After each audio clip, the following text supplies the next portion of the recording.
Raven flew in his house, in his crib. He crept up and looked at it, and looked back and said, nevermore. Hand to God.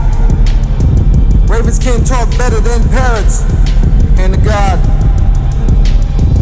Why would I lie? I'm from Baltimore. Edgar Allan Poe saw a raven that said nevermore, literally. Google it. They talk.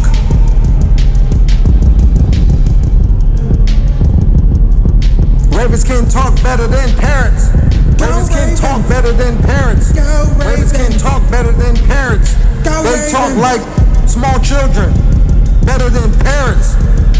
Hand to God, hand to God. Google it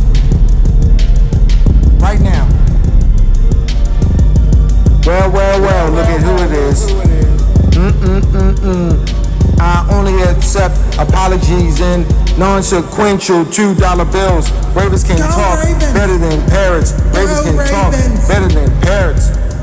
They say nevermore.